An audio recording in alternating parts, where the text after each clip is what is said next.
দুইটা ফরম্যাটে আমি আমার শেষটা অন্তত দেখছি।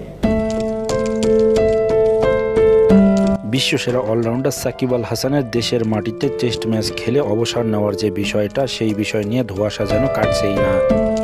বিসিবির কাছ থেকে সাকিব যে ধরনের নিরাপত্তা চেয়েছে সেই ধরনের নিরাপত্তা বিসিবি সাকিবকে দিতে পারবে না বলে সাফ জানিয়ে দিয়েছে। বোর্ড সাকিবকে জানিয়ে দিয়েছে সাকিব যে ধরনের নিরাপত্তা চায় এই ধরনের নিরাপত্তা বোর্ড সাকিবকে দিতে পারবে না। এই নিরাপত্তা শুধুমাত্র সরকারই সাকিবকে দিতে পারে। তাই তো সাকিব ইস্যু নিয়ে বর্তমান সরকারের প্রধান উপদেষ্টা ডক্টর মোহাম্মদ ইউনূসের সঙ্গে নাকি বোর্ডের প্রেসিডেন্ট এবং বোর্ডের অন্যান্য কর্মকর্তাদের বিশেষভাবে আলোচনা হয়েছে সাকিবের এই ইস্যু নিয়ে। জানা গেছে বর্তমান সরকারের প্রধান উপদেষ্টা ডক্টর মোহাম্মদ ইউনূস নাকি সাকিবের দেশের মাটিতে শেষ টেস্ট খেলা নিয়ে মোটামুটি আন্তরিক এবং পজিটিভ।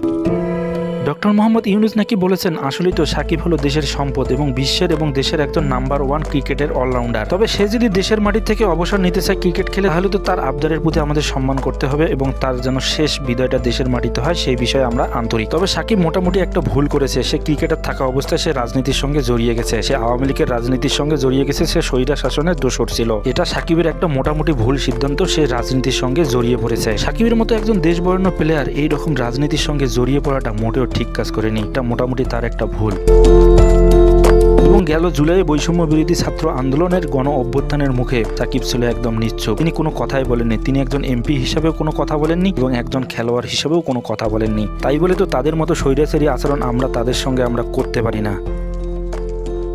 তাই সাকিব যদি আসলেই সত্যিকারই দোষী হয়, অবশ্যই সাকিবের এই বাংলার মাটিতে বিচার হবে, এই বাংলাদেশের সাকিবের অবশ্যই বিচার হবে। তবে সাকিব যদি এখন দেশের মাটিতে এসে শেষ টেস্ট খেলে বিদায় নিতে চায় দেশের মাটি থেকে, তাহলে সাকিবকে কিছু শর্ত মানতে হবে। সাকিব যদি এইসব শর্ত মানতে পারে, তাহলে অবশ্যই আমরা সাকিবকে দেশের মাটি থেকে বিদায় দিতে পারি।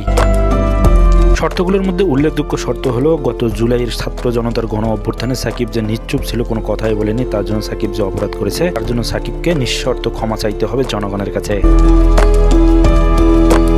এবং সাকিবের রাজনৈতিক অবস্থান ক্লিয়ার করতে হবে যে সাকিব এখনো কি আওয়ামী লীগকে বিশ্বাস করে, আওয়ামী লীগের রাজনীতি বিশ্বাস করে এবং নিজেকে এমপি হিসেবে দেখে কিনা। সে যদি এইসব বিষয় নিয়ে একদম ক্লিয়ার কাট কথা বলে, তাহলেই আমরা দেশের মাটিতে তাকে খেলতে দেব কি দেব না তা নিয়ে আমরা ভাববো। তবে এইসব বিষয়ে যদি আমরা পজিটিভ কিছু লক্ষ্য করি, তাহলে অবশ্যই সাকিবকে দেশের মাটিতে আমরা শেষ ম্যাচ খেলে বিদায় দেব।